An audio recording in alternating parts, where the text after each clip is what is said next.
एक मानव शेर आज बहुत तेजी से जमीन में गड्ढे किए जा रहा था और उसके पास एक चमकती हुई मणि रखी थी।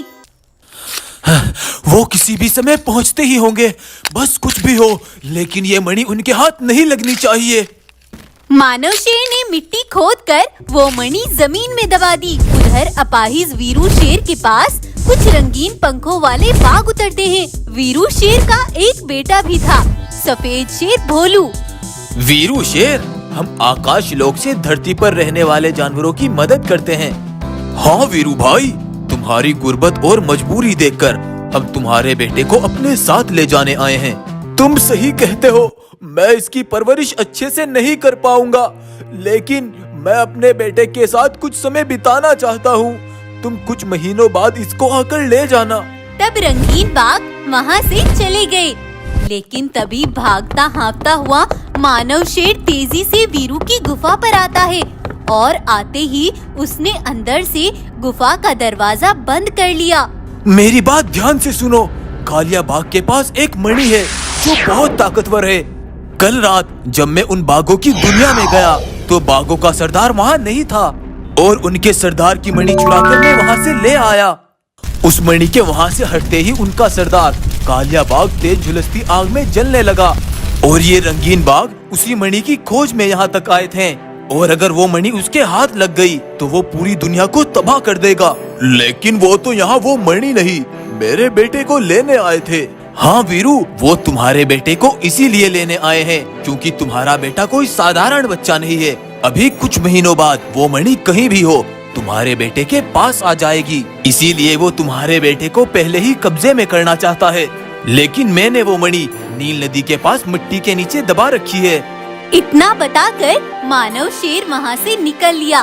वो रास्ते में जा ही रहा था कि तभी उन रंगीन बाघों ने उसे देख लिया। उन्होंने उसे पकड़ लिया और उसे उठाकर वो अपनी दुनिया में ले गए। रंगीन बाघों ने मानव शेर को बहुत तकलीफ दी, लेकिन उसने उन्हें उस मणि के बारे में कुछ नहीं बताया। कुछ महीने ऐसे ही बीते। उधर वीरू ने अपने बेटे को उस मणि के बारे में बताया। भोलू बेटा, मैंने तुम्हें जो समझाया है वही करना है। जाओ जल्दी से, वो आते ही होंगे। भोलू सफेद शेर तेजी से भागता हुआ नील नदी के पास आया और मिट्टी खोदकर वो मणि निकाल ली। उसको पहनते ही भोलू के अंदर अद्भुत शक्तियाँ आ गई। तब भोलू ने अपनी शक्तियों से बिल्कुल अपने ही जैसा एक साधारण शेर बनाया और उसके सर पर एक ऐसी ही नकली मणि रख दी। उधर वो रंगीन बाघ आज भोलू को लेने वीरू शेर के पास आ गए। उस सफेद शेर के सर पर वो मणि रखी देख रंगीन बाघ बड़े खुश हो गए। लेकिन उधर असली भोलू सफेद शेर पंखों से उड़ता हुआ आकाश लोक पर पहुंचा। उसने मणि की शक्तियों से मानव शेर को आजाद करा लिया और कालिया बाघ को वहीं भस्म कर दिया। तब वही रंगीन बाघ भी उस साधारण सफेद शेर को लेकर वहाँ आते हैं। तो उन्होंने देखा मानव शेर भी वहाँ से गायब था और कालिया बाघ भी मर चुका था। तब पत्थरों के पीछे से मानव शेर और भोलू दोनों निकल कर आते हैं। तुम सबको क्या लगता था बड़ी आसानी से बेवकूफ बनाकर मुझे यहाँ ले आओगे और फिर मेरी इस मणि से अपने इस कालिया बाघ को जिंदा करके सबको तबाह कर दोगे? लेकिन अब तुम मेरा कुछ नहीं बिगाड़ सकते। वो साधारण शेर मैंने ही बनाया था जिसको तुम यहाँ लेकर आए हो। और तब गुस्से से भोलू शेर ने उन रंगीन बाघों पर अपनी तेज शक्तियाँ छोड़ दी और जिससे वो तड़प तड़प कर वहीं मर गए।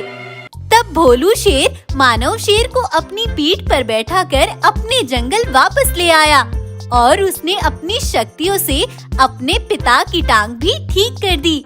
अब वीरू अपाहिज नहीं था और वो सब साथ मिलकर खुशी से रहने लगे। वीडियो पसंद आई है तो वीडियो को लाइक करें और चैनल को सब्सक्राइब करें।